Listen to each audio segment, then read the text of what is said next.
Monsieur le recteur, vous avez parlé de moi avec une gentillesse et une bonté que l'on réserve généralement aux morts.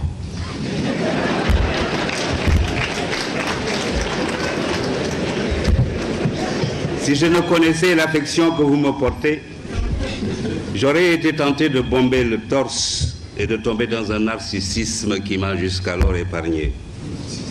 Je vais me venger en disant, oh non pas tout le bien, mais une partie du bien que je pense de vous. Vous êtes parmi les cadres sénégalais qui ne se contentent pas de liquider les affaires courantes ou qui se servent au lieu de servir.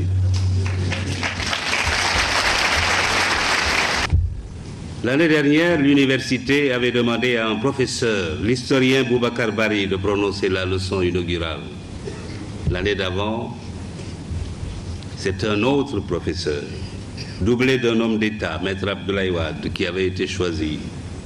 L'invité de cet après-midi n'est ni professeur ni homme d'État. Vous savez, le professeur est le serviteur de la science et l'homme d'État l'otage de la prudence. Ce sont des situations contraignantes pour l'un comme pour l'autre. Elles sont toutes deux réductrices, car elles sont filles de la fidélité. La fidélité est obligatoirement réductrice parce qu'elle postule un choix et fatalement, comme dirait André Gide, le rejet de ce que l'on ne choisit pas. Elle limite et canalise. Ici, fidélité que l'on doit au vrai, le professeur, et la fidélité que l'on doit à la vérité, l'homme d'État. En effet, le professeur est un soldat de la raison et l'homme d'État le porte-parole du peuple, donc de l'opinion. Le premier s'évertue à ne pas sortir du chemin de la science. Le second porte le fardeau du souvenir de ses promesses que ses électeurs conservent précieusement dans leur mémoire. L'État a la chance de pouvoir ignorer à la fois la science et l'opinion. L'invité à prononcer une leçon inaugurale dans ce sanctuaire de la pensée et de la parole, c'est courir un risque, surtout s'il se trouve que l'invité en question a atteint un âge canonique où, selon certains oulémas, Dieu lui-même est indulgent à son égard.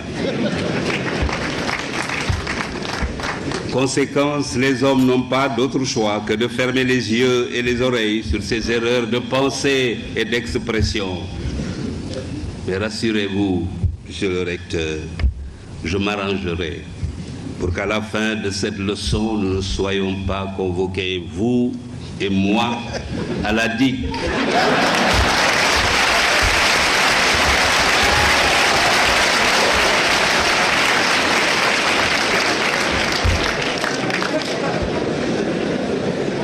Ben, il me faut peut-être parler un peu du sujet que j'ai à traiter. Quand monsieur le recteur m'a demandé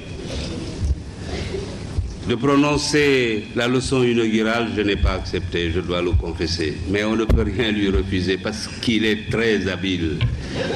Il a parlé tout à l'heure de Mariette Diarra et de Charles Turpin. C'est parce qu'il est passé par mon épouse et mon neveu pour m'obliger à accepter. Mais je ne le regrette pas, croyez-moi.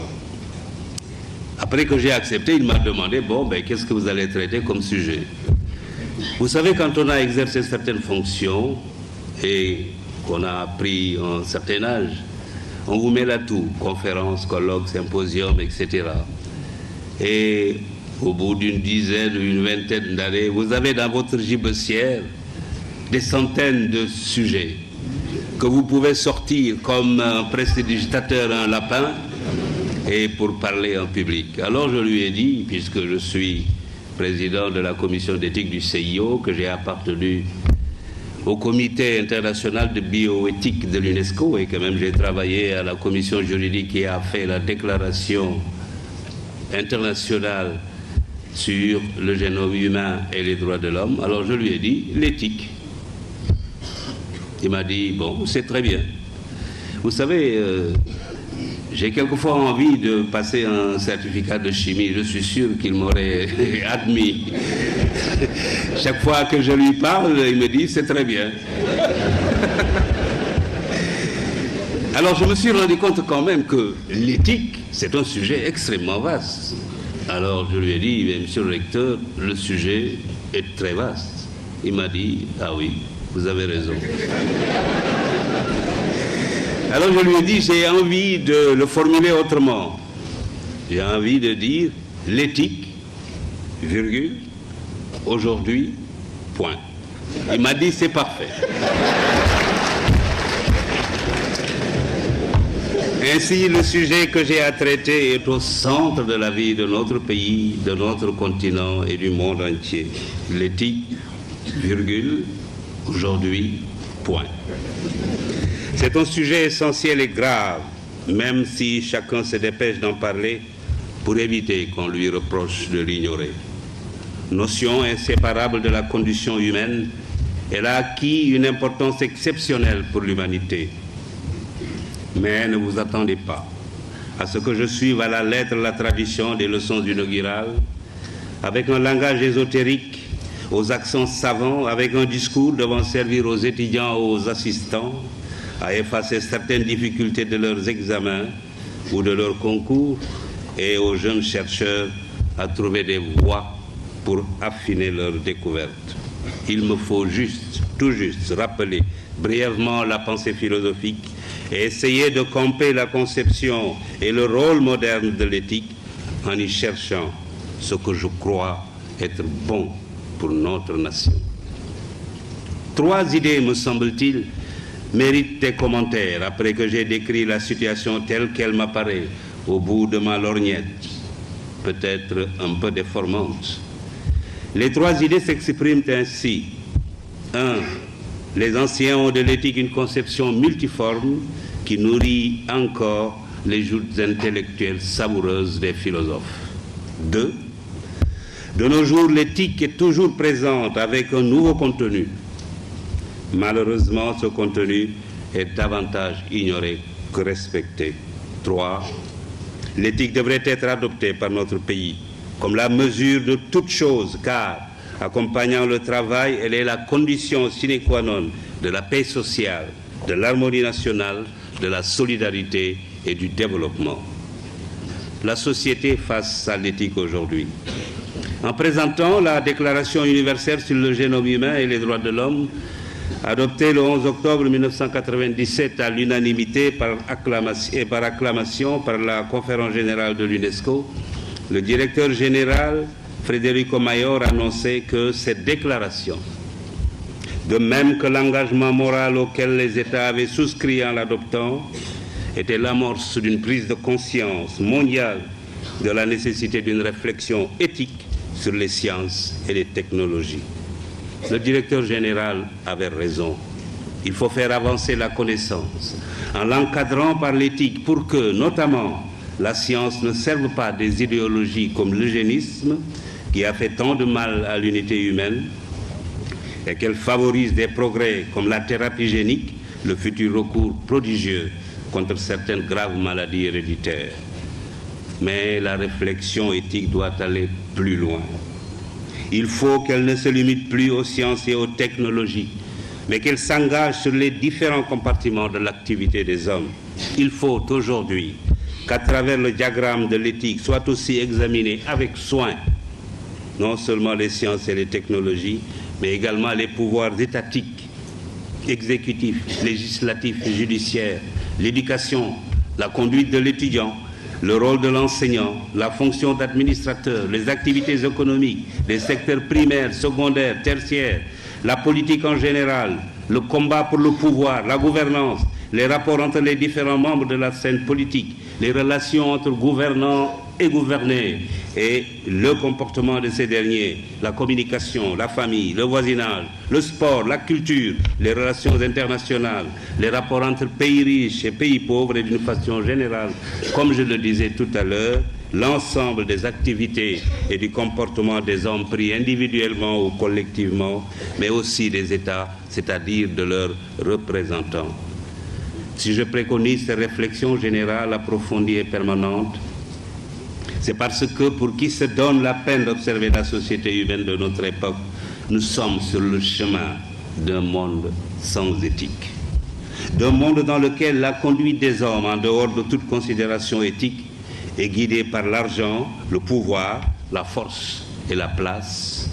Ce mot étant pris dans le sens large que lui assigne les Wolofs, et aussi Figaro, le célèbre personnage de Beaumarchais, dans son monologue, rappelez-vous, parce que vous êtes un grand seigneur, vous croyez un grand génie, noblesse, fortune, un rang, des places, tout cela rend si fier. Qu'avez-vous fait pour tant de bien? Vous vous êtes donné la peine de naître et rien de plus. Et il ajoute malicieux, du reste, homme assez ordinaire. La fuite en avant actuelle que nous constatons un peu partout vers un monde sans éthique ne doit pas durer, ne peut pas durer. Sinon, aveuglés par le nouveau maître que sont l'argent, le pouvoir, la force et la place, les hommes vont se précipiter droit vers une vie de méconduite, c'est-à-dire une vie où le dire et le faire se trouveront presque de façon permanente en deçà ou à côté de ce que la morale prescrit. En disant cela, je me place en dehors de la loi. L'éthique n'est pas le droit, a récemment écrit le professeur Abdoulaye Sakho. L'histoire de la perception de l'avortement en est une illustration édifiante. De 1910, date du Code Napoléon, à la loi NIRS de 1993, l'interruption volontaire de grossesse est passée en France de la répression de sa commission à la répression de son entrave, alors que, pendant ces 183 ans, la position de l'éthique vis-à-vis de l'IGV n'a varié que dans certaines mentalités. Mesdames, Messieurs, je vous invite plutôt à nous situer dans le cadre d'un projet d'usage et de pratique, d'une autre mesure du dire et du faire, le bien. Nous y reviendrons. Il faut que le dire et le faire n'obéissent plus à cette nouvelle loi selon laquelle, peu importe, qu'un but ait été atteint par des moyens illégaux ou prohibés par la morale ou l'éthique, la fin étant finalement le seul justificatif de la parole ou du comportement. Dans un tel monde, l'on va droit à l'échec car c'est un monde qui ne manquera pas d'engendrer l'injustice, la violation des droits de l'homme et donc des conflits et des affrontements dont personne ne peut aujourd'hui deviner les conséquences qui ne pourront être que néfastes. Il faut prévenir ce grand mal dont l'humanité pourrait souffrir sous peu. Et comme il n'est pas en notre pouvoir de changer le monde, commençons, nous autres Sénégalais, modestement, mais avec détermination, par notre pays.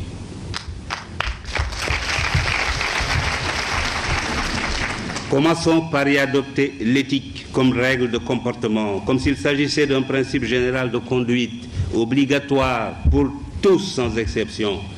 Cela peut paraître utopique à certains, notamment à ceux dont la spécialité est la combine et la magouille, substantif que le petit Larousse définit ainsi, combine, moyen habile et peu scrupuleux pour parvenir à ses fins.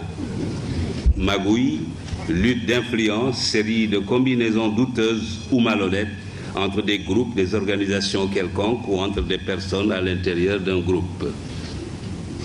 Ce cheminement vers le désastre, avec les voies tordues précitées de la combine et de la magouille, n'est pas une fatalité. Il me semble qu'il y a des remèdes appropriés pour le prévenir ou le guérir. J'en identifie 3. Ériger certaines règles éthiques fondamentales en obligation erga omnes, subordonner la loi aux commandements éthiques et la fonction de juger au seul droit, légiférer dans tous les domaines pour imposer aux administrateurs comme aux administrés des comportements éthiques.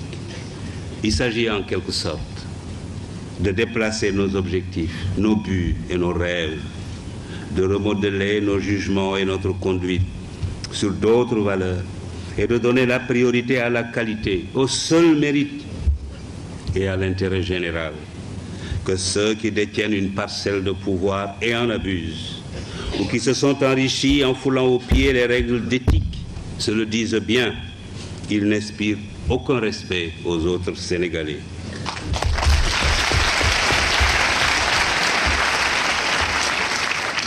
Or, le respect de ses concitoyens est le bien le plus précieux du monde. C'est le seul qu'il faut désirer, qu'il faut rechercher.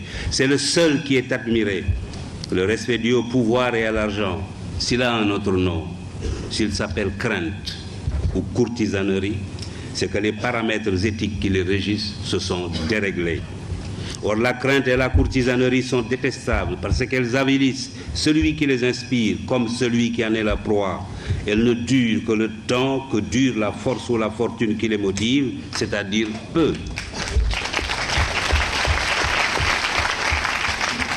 Et elles s'effacent avec la perte du pouvoir ou de l'argent.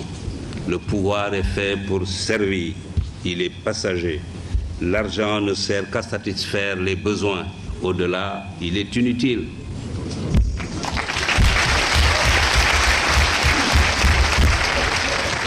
Le respect de soi et le respect des autres, par contre, est un bien éternel et sans limite. Dieu lui-même le prend en considération dans le jugement qu'il porte et portera sur nous. L'éthique chez les philosophes.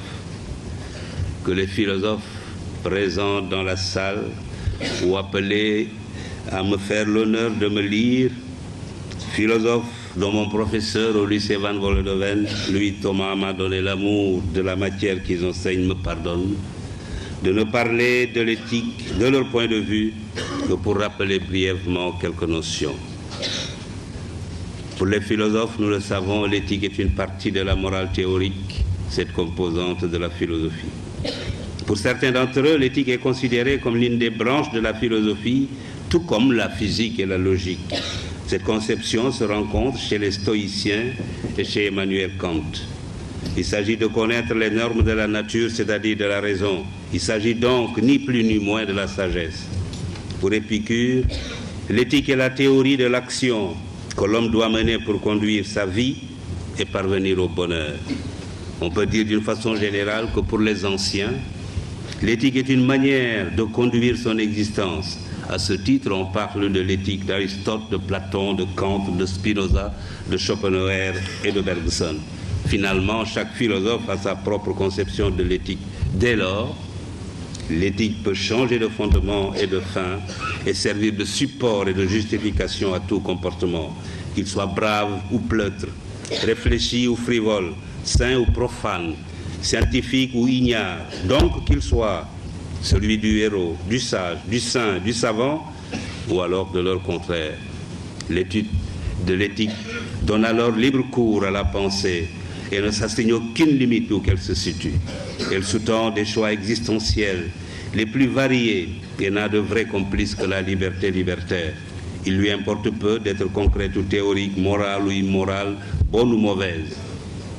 C'est précisément là que je me dois d'abandonner la méthode et la pensée des philosophes pour me référer à l'autre éthique, celle qui sollicite notre vigilance et qu'appelle notre société aujourd'hui, celle de la vie de chacun de nous. La conception actuelle de l'éthique. L'éthique aujourd'hui nous apparaît comme un ensemble de règles écrites ou non, inspirées par la morale pratique et qui doivent être respectées dans la vie professionnelle et dans la vie de tous les jours. Dès lors, l'éthique devient une formule de vie commune à toute une société dans le sens que les sociologues donnent à ce vocable. De la conception philosophique, je retiens la recommandation kantienne, quand pour chaque homme, l'auteur de la critique de la raison pure, de la raison pratique, excusez-moi, préconise d'agir de telle sorte que l'on puisse vouloir que la maxime de son action devienne un principe de législation universelle. Voilà ce que doit être l'éthique. Aujourd'hui, pour nous, Sénégalais, il apparaît ainsi que je n'ai donc pas abandonné les philosophes, j'ai simplement opéré un choix au sein de leur théorie. La recommandation kantienne suppose bien évidemment et tout d'abord une entente sur ce qui est bien. Mais qu'est-ce qui est bien ? Ne voilà-t-il pas une question à laquelle il est difficile de répondre, surtout quand on est philosophe ? Difficile aussi d'y répondre pour ceux qui, sans être philosophes, cherchent toujours une réponse philosophique à tout. De même pour ceux qui appartiennent à une civilisation dont la pensée dominante est fluctuante ou ambiguë, ou se réfère sans cesse à des principes contradictoires, par besoin du jeu de l'esprit, par savantisme déviant ou par perversion morale. Mais pour nous, Sénégalais, qui avons une longue tradition idéaliste de la vie et des comportements des hommes, nous n'avons pas besoin de chercher longtemps pour savoir ce qui est bien et pour trouver le chemin qui y mène. C'est en effet un chemin sur lequel nous ont précédé dans ce pays des générations et des générations d'hommes que l'on appelle justement hommes de bien. À force de le suivre, ils ont transformé ce chemin en tradition dont ils nous proposent l'adoption. Certains de ces hommes, ils ne sont pas nombreux, sont encore vivants. La décence m'oblige à taire leur nom. D'autres nombreux nous ont quittés. Je cite parmi eux Cheikh Omar Foutiyou, Cheikh Ahmadou Bamba Khadimou Rassoul, El Hadji Malick Sy, mon guide Serigne Abdoul Aziz Sy, radiallahu anhu, le cardinal Thiandoum, il y en a bien d'autres. Ils font que le Sénégal est une terre de foi, une terre bénite. Ils nous ont appris, non pas par de simples paroles, mais par des actes de leur vie, ce qu'est le bien. Grâce à eux, nous savons parfaitement ce qui est bien en famille, ce qui est bien dans la rue, à l'université, dans les ateliers et les bureaux, dans la pensée et l'action, qu'elle soit politique ou autre. Nous savons que le travailleur doit travailler, l'étudiant étudier, l'enseignant enseigner, bien sûr, mais tous sous le contrôle de l'éthique, c'est-à-dire bien. Malheureusement, il arrive très souvent que nous empruntions un autre chemin que celui que nos anciens avaient choisi. Eux avaient choisi le chemin de la foi, de la dignité, de l'honneur, du courage, de l'honnêteté, de l'humilité, de la tempérance, de la droiture, du respect d'autrui et du bien commun, du travail, de l'endurance et de l'amour de la nation. C'est certainement à leur présence spirituelle parmi nous, à leur prière et à leurs bienfaits, que Dieu nous épargne les malheurs qui s'abattent autour de nous de par le monde. Ils nous ont indiqué ce que doit être et nous savons très bien ce qui est éthique aujourd'hui. Mais nous nous en éloignons comme s'il s'agissait d'un principe qui n'a plus cours. Dans une société éminemment matérialiste, dominée par le seul souci de l'intérêt personnel, de l'enrichissement et de l'accumulation. Le choix éthique des Sénégalais. Le 12 novembre dernier, je me trouvais avec mon épouse à Roissy, en train d'attendre mes bagages. Il y avait à côté de moi quelqu'un, un professeur de l'école normale supérieure. Il attendait aussi des bagages. Il s'est présenté à moi et sans entrer en matière, il m'a dit, vous savez, Président, les Sénégalais n'ont retenu que certaines choses de ce que vous aviez dit en 1981 en installant Abdou Diouf. Ils n'ont pas retenu l'essentiel. Il m'a cité des passages de mon discours que moi-même j'avais oubliés. J'étais émerveillé. En le quittant, je me suis dit, au fond, ce professeur a raison. J'ai tendance à transpirer. Ce n'est pas parce que je suis sur ma copie, c'est une nature.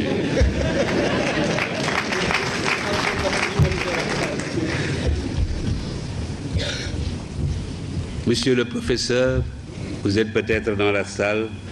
Je me suis rendu compte après réflexion que vous avez raison. Je vais donc me répéter. Mesdames, Messieurs, en installant le président Abdou Diouf en ma qualité de premier président de la Cour suprême, j'avais, comme me l'avait reproché un ami cher et proche, qui nous a malheureusement quittés, parlé comme un homme d'État, alors que je n'étais qu'un simple juge. La vérité est que, à cette époque, j'avais constaté que le Sénégal avait fait, depuis qu'il avait accédé à l'indépendance, ensemble avec l'ancien Soudan français, 2 faux départs. Le premier a été constitué par la rupture de la Fédération du Mali Je regretterai cette rupture toute ma vie, surtout aujourd'hui, où chacun est convaincu que la principale erreur dans ce continent est d'avoir accepté de le diviser en micro-États, livrés face à nos maîtres d'hier, à la fatale loi de la division qui amoindrit et affaiblit ce qu'elle divise.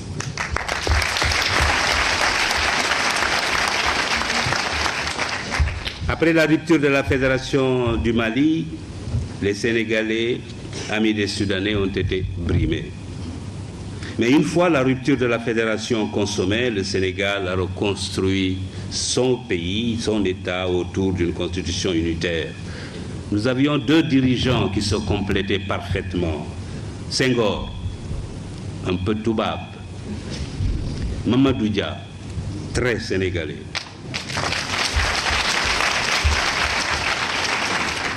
J'avais le sentiment très net qu'il nous menait droit vers l'unité nationale, le développement économique et la prospérité, en empruntant à l'Occident et à l'Afrique ce qui est bien, mais seulement ce qui est bien.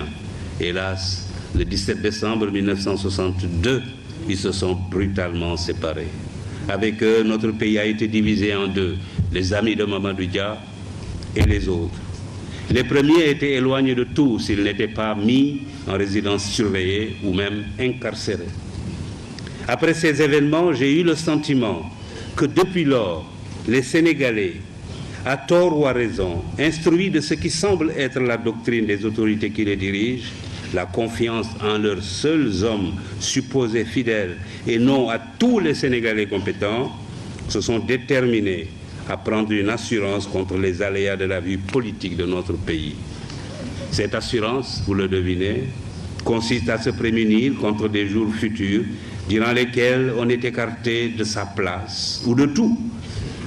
Elle conduit, quand on est encore dans une place, à rien d'autre qu'à la recherche de biens par tous les moyens, de la déviance vers l'enrichissement illicite, le guiro, comme disent les journaux, la corruption sous toutes ses formes, l'absence de l'amour de la nation. En 1980, je m'étais dit que l'occasion du départ de Léopold Sédar Senghor et l'arrivée d'Abdou Diouf à la tête de l'État était peut-être pour moi une occasion exceptionnelle de m'immiscer dans la conduite de la politique de notre pays en parlant directement à mes concitoyens du grave problème de l'éthique et des autres préoccupations de la nation. Comme me l'a rappelé mon voisin du tapis roulant de Roissy, de ce que j'avais dit à l'époque, beaucoup de Sénégalais n'ont retenu qu'une formule brève et lapidaire: les Sénégalais sont fatigués. Il m'a dit, et il a raison, que j'avais bel et bien dit autre chose. En effet, j'avais notamment affirmé que l'essentiel, c'est de sortir de cette situation avec dignité, en sauvegardant l'intégrité de notre territoire, l'indépendance de notre pays, les conquêtes démocratiques de notre peuple et l'intangibilité de notre Constitution. Cela ne peut être l'affaire d'un seul homme, ni même l'affaire d'un seul parti. C'est le devoir de tous les Sénégalais de faire preuve de maturité pour garder notre pays de l'aventure et assurer son développement harmonieux selon notre propre formule de vie. Il faut que chacun de nous enterre ses ambitions personnelles et oublie les vieilles querelles pour se ceindre les reins comme un vaillant homme au nom de l'intérêt exclusif de la nation. L'objectif permanent devra être la consolidation de la démocratie, qui ne laissera plus le moindre doute sur la sincérité des résultats des suffrages. Il faut aussi que gouvernants et gouvernés, membres ou non des partis politiques, acceptent sans arrière-pensée le principe de l'alternance à la tête des affaires de l'État.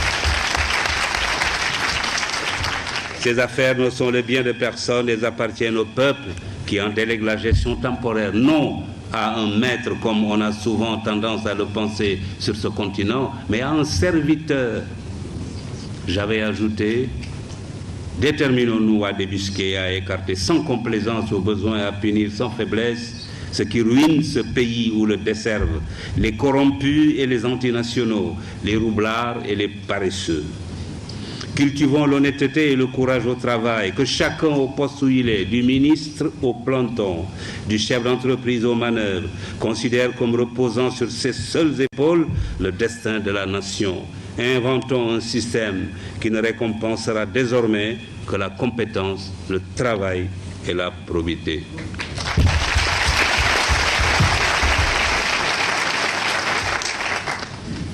Cette citation a été longue, je le reconnais. Si elle l'a été, c'est parce que je considère que les mots qu'elle contient ont encore aujourd'hui toutes les raisons d'être redits. Surtout que nous allons vers des compétitions électorales. En effet, les années ont passé, mais je n'ai pas l'impression que les choses aient beaucoup changé.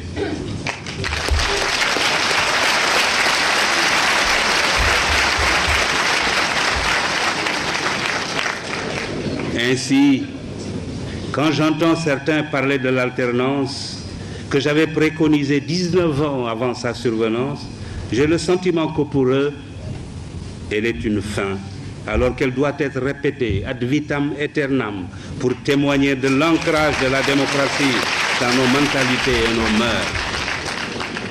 Alors, si j'ai quelque chose à vous dire aujourd'hui, mesdames, messieurs, en tant qu'ancien, c'est de rappeler deux mots que Senghor, auteur des paroles de notre hymne national, y a glissés. Nous les chantons machinalement sans y prêter grande attention. Dans les moments d'interrogation, il faut non les chanter, mais les murmurer du fond du cœur à chaque instant et leur obéir. Ces deux mots sont Sénégalais debout.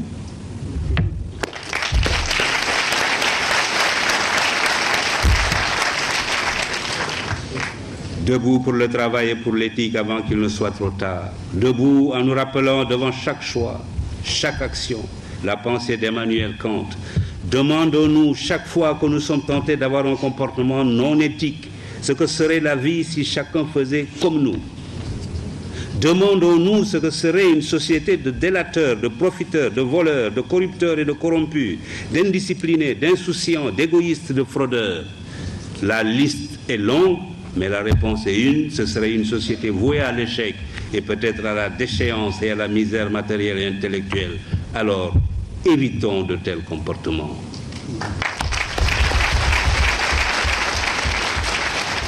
J'ai relevé dans un éditorial de Béchir Ben Ahmed, publié après la récente tragédie des immigrants d'Afrique noire vers le mirage européen, immigrants qui ont laissé sur les barrières de Melilla des morceaux de vêtements, des lambeaux de chair et une partie de notre dignité.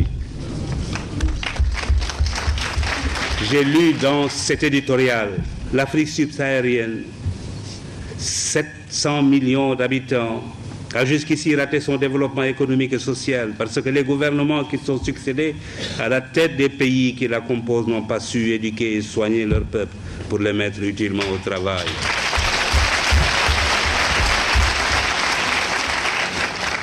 Héritiers du pouvoir colonial, de nations en constitution et de pays aux frontières arbitrairement tracées, ils n'ont pas pu maintenir à l'intérieur de leur pays la cohésion nationale et la paix. De leur côté, les anciennes puissances coloniales ont mal aidé. Quant à la Banque mondiale et au FMI, agents d'un ordre économique mondial injuste, ils ont erré. Cette conjonction de facteurs défavorables, toujours à l'œuvre en 2005, près de 50 ans après les indépendances, explique les malheurs actuels du seul continent qui voit augmenter le nombre de ses démunis. Fin de citation. Nous, Sénégalais, sommes capables de renverser cette tendance, si nous le voulons vraiment, sincèrement. Pour nous, j'en suis convaincu, ce n'est pas trop tard, mais il faut faire vite. Au lendemain de son élection, le président Abdoulaye Wade avait lancé « Travailler ». Toujours travailler, encore travailler. J'avais tout de suite saisi mon téléphone, je l'ai appelé et l'ai félicité. Malheureusement, je dois dire que je n'ai pas l'impression que tous les Sénégalais aient entendu cet appel. Pourtant, le chemin qu'il indique est le seul qui soit capable de nous sortir de nos difficultés. Je crois que le président Abdoulaye Wade lui-même a la même impression que moi, puisqu'il a été obligé, je l'ai entendu à la télévision, de se répéter à l'occasion d'un récent retour de voyage. Le travail et l'éthique sont les seuls outils du développement véritable. Nous devons les ériger en principe premier si nous voulons sortir notre pays de la misère. Il n'y a pas d'autre voie. Nos amis les Marocains qui avancent à grands pas vers le développement ont créé une instance éthique et réconciliation. Quand on les interroge sur la situation de leur pays, ils parlent non de politique, mais plutôt d'éducation, de santé, de salubrité, d'ordre et de discipline. L'essentiel de leur discours est éthique et développement. Quand on interroge un Sénégalais, faites-en l'expérience sur la situation de son pays. Il parle de remaniement ministériel, de querelle ou de limogeage politique. Que nos dirigeants politiques m'excusent, mais ils savent tous comme moi que ce n'est pas la politique politicienne qui développe un pays.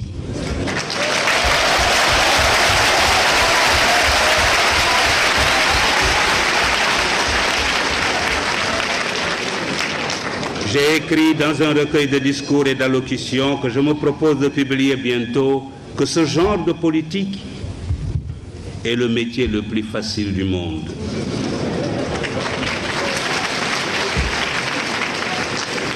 Il ne nécessite ni études, ni apprentissage.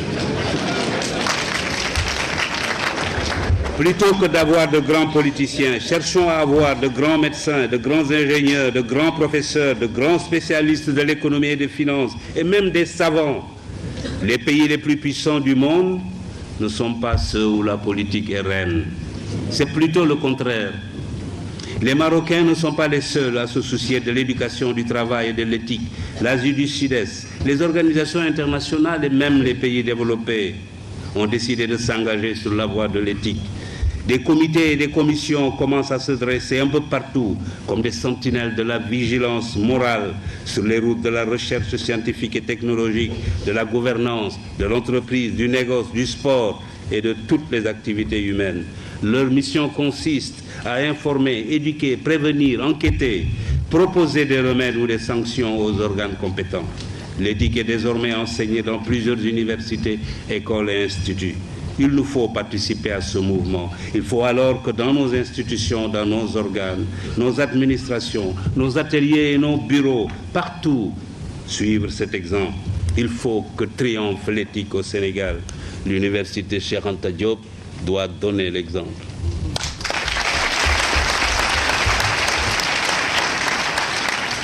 Oh, je sais qu'il y a des frémissements à cet égard dans notre pays, notamment chez les médecins et chez quelques journalistes. Le Sénégal a été récemment choisi pour abriter le séminaire des parlementaires francophones sur l'éthique dans la gestion des affaires publiques. J'ai lu avec intérêt les contributions à ce séminaire et surtout celles de Mme Fall Sidibé. Mais c'est encore bien insuffisant. Nous devons, dans ce domaine, participer et dans tous les secteurs à l'effervescence qui se constate ailleurs. Alors, debout, comme dit notre hymne, pour bâtir un Sénégal uni autour du travail, de l'éthique et de l'intérêt général. C'est un choix fondamental. On ne paraît plus ringard en le préconisant. Je le préconise. Je ne serai peut-être plus de ce monde quand surviendront les conséquences de ce choix pour lequel les Sénégalais auront opté en faisant soit ce qui est éthique, soit ce qui ne l'est pas.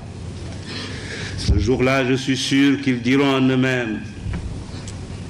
Et pourtant, le père Kéba, avant de partir, nous avait prévenus. Et d'outre-tombe, je leur répondrai, selon le choix qu'ils auront fait, suivant le cas, heureux, c'est bien, ou triste, mais tout de même rancunier. Après tout, vous l'avez voulu. Monsieur le ministre de l'Éducation, Monsieur le recteur, Excellences, Mesdames, Messieurs les professeurs, Mesdames, Mesdemoiselles, Messieurs les étudiants, chers invités, il me faut maintenant prendre congé de vous. Si j'ai un dernier mot à dire, le mot de la fin que je préfère aux conclusions conventionnelles, c'est bien celui-ci.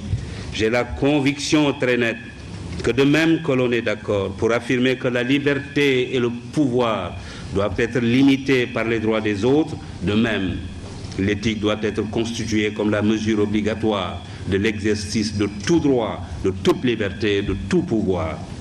Mais il faut, pour que survienne le règne de l'éthique, deux conditions. D'abord, il faut que la justice soit forte et respectée, qu'elle soit servie par des magistrats bien traités et indépendants. J'ai lu samedi dernier le compte-rendu des débats sur la justice à l'Assemblée nationale. Je dois reconnaître, Monsieur le Premier Président, que j'ai été atterré.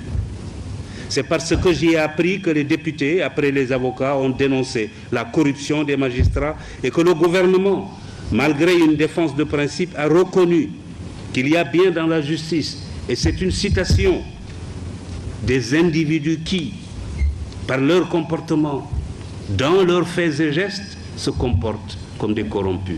Fin de citation. C'est terrible et inadmissible à la fois. Il faut y remédier sans délai, Monsieur le ministre de la Justice. Je ne suis pas sûr que vous êtes dans la salle, mais je le répète, il faut y remédier. Les magistrats doivent être indépendants du pouvoir, des partis au procès et du public. C'est par là que le monde nous juge, parce que c'est par là que nous pouvons prouver que notre capacité à assurer la solidité de nos institutions et la stabilité du régime politique que nous avons choisi est réelle. La sécurité future des gouvernants d'aujourd'hui et la confiance actuelle des acteurs de notre développement en dépendent étroitement. La deuxième condition du règne de l'éthique, c'est l'éducation. Il est indispensable que nos enfants et nos petits-enfants bénéficient d'une bonne éducation. Tous mes amis des pays émergents me le disent, la clé de leur réussite, c'est l'éducation. Que nos étudiants entrent à l'université comme on entre dans les ordres ou au Dara, et que les meilleurs soient mis dans les conditions optimales pour devenir des cadres de haut niveau, ou même,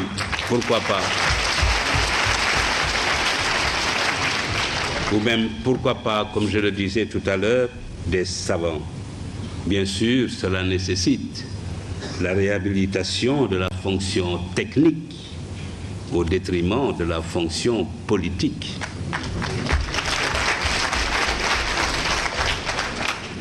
Nous sommes bien ici, dans cette salle, au lieu qu'il faut pour le clamer.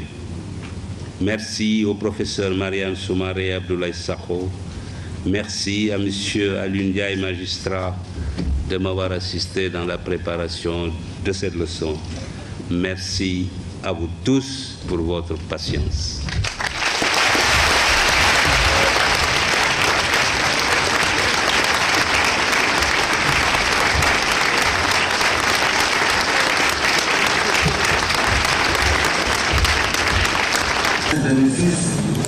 Le cadre vous exprime toute sa reconnaissance. S'il vous plaît, Monsieur le Président.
ci njëlbeen mbirum viol lañu doon wax waaye ci mujjantel ga mu mel ni coowal Ousmane Sonko ak Adji Sarr dafa daal di wër réew mi yépp Sénégal nekk réew boo xam